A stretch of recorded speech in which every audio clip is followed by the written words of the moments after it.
Hello friends, welcome to Mentors Academy. Thank you so much for visiting our YouTube channel.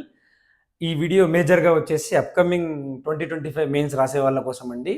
నేను వాళ్ళతో మాట్లాడిన తర్వాత మేజర్‌గా ఒక 3 డౌట్స్ ఐడెంటిఫై చేశాను. వాళ్ళలో కొన్ని డౌట్స్ ఉన్నాయి. అవి మీకు కూడా జనరలైజ్డ్ డౌట్స్ అయితే మీకు కూడా హెల్ప్‌ఫుల్ అవుతుందని చెప్పి ఈ వీడియో చేస్తున్నాను. ఫస్ట్ డౌట్ వచ్చేసి నేను ఈ 70 డేస్‌లో చేయగలుగుతానా అనే డౌట్ ఉంది. ఎందుకు చేయలేరండి? మీరే చేయగలుగుతారు. మీరు క్వాలిఫై అయ్యారు మెయిన్స్‌కి. మీరు చేయగలుగుతారు. ఖచ్చితంగా చేయగలుగుతారు. అదే ఉండండి మైండ్‌సెట్ అదే పెట్టుకోండి. ఈ 70 డేస్ ఎవరేమన్నా మీ మైండ్ ఎలా ఉండాలంటే నేను చేయగలుగుతాను. 40 డేస్‌కి స్ట్రాటజీ డివైడ్ చేసుకోండి. 40 డేస్‌లో మొత్తం సిలబస్ కంప్లీట్ అయ్యేలాగా. పేపర్ 1 10 డేస్, పేపర్ 2 10 డేస్ అలాగా పేపర్ 3, పేపర్ 4 40 డేస్‌లో జీఎస్ అయిపోతుంది. అదే 40 డేస్‌లో paper 1 optional 15 days, optional paper 2 15 days 40 డేస్‌లో మీ సిలబస్ అయిపోతుంది గదా! మధ్యలో మధ్యలో ఎస్సేస్ గూడా రాస్తూ ఉండండి. ఖచ్చితంగా మీది అయిపోతుందండి. నెక్స్ట్ 30 డేస్ రిమైనింగ్ రివిజన్ పెట్టుకోండి. రిగ్రెస్ ఆన్సర్ రైటింగ్ చేయండి మంచిగా. ప్రాక్టీస్ చేయండి. నేనున్నాను మీతో పాటు నేను గూడా ట్రావెల్ చేస్తున్నాను. వీడియోస్ చేస్తూ ఉంటాను. టెన్షన్ పడకండి. సెకండ్ డౌట్ వచ్చేసి, అరే! నేను ఇంకా నోట్స్ కంప్లీట్ చేసుకోలేదే. సీనియర్స్ ఉన్నారు.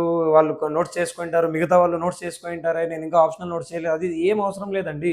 ఏదైతే క్వెషన్ ఆన్సర్ ఫార్మాట్‌లో మీకు నోట్స్ దొరుకుతుందో అదే పెట్టుకొని దాన్నే రివైజ్ చేసుకొని దాన్నే ఎళ్లి రాయండి. ఆన్సర్ రైటింగ్ రాయడం మీరు రాస్తూ ఉండండి. అరే! నేను ప్రిపేర్ అవ్వలేకపోయినానే రాయలేను అని వెళ్ళకుండా ఉంటే కష్టమండి. వెళ్లి రాస్తూ ఉండండి. మీకు ఎంతొస్తే అది రాస్తూ ఉండండి. 30 డేస్‌లో మీరు ట్రాక్‌లోకి వచ్చేస్తారు. మిగతా 40 డేస్ మంచిగా చేస్తారని నాకు హోప్ ఉంది. థర్డ్ డౌట్ వచ్చేసి ఫ్రెషర్స్‌కి ఉందండి మేజర్‌గా. అరే! నేను ఫ్రెషర్‌ని కదా! మెయిన్స్ రాసేవాళ్ళు ఆల్రెడీ మెయిన్స్ రాసిన వాళ్ళు నాతో పాటు ఉంటారు. ఇంటర్వ్యూ వెళ్ళొచ్చిన వాళ్ళు ఉంటారు. అదంతా మీకు అనవసరం అండి. మీరు ఫోకస్డ్‌గా 14,161 మెంబర్స్‌లో మీరున్నారు. అరే! నేను అదృష్టవంతుడిని, నేనున్నాను. I can do it, I should do it, I will do it అనే చెప్పి మీరు మార్నింగ్ ఎవ్రీడే అనుకోండి. I can do, I will do, I should do అని అనుకోవాలి మీరు. నేను ఖచ్చితంగా చేయగలుగుతాను. నేనే చేయగలుగుతాను. ఏం కాదు నేను చేస్తాను. అసలు రాయండి మీరెళ్లి మంచిగా రాయండి. అది రిజల్ట్ ఏమైపోతదో అనే థాట్స్ పెట్టుకోవద్దండి. ఫెయిల్ అవుతానా, పాస్ అవుతానా అది మీకు అనవసరం. రాయండి. మంచి ఎఫర్ట్ పెట్టండి మీరు. మీ వల్ల ఏమవుతుందో అది పెట్టండి. థాంక్ యూ సో మచ్ అండి.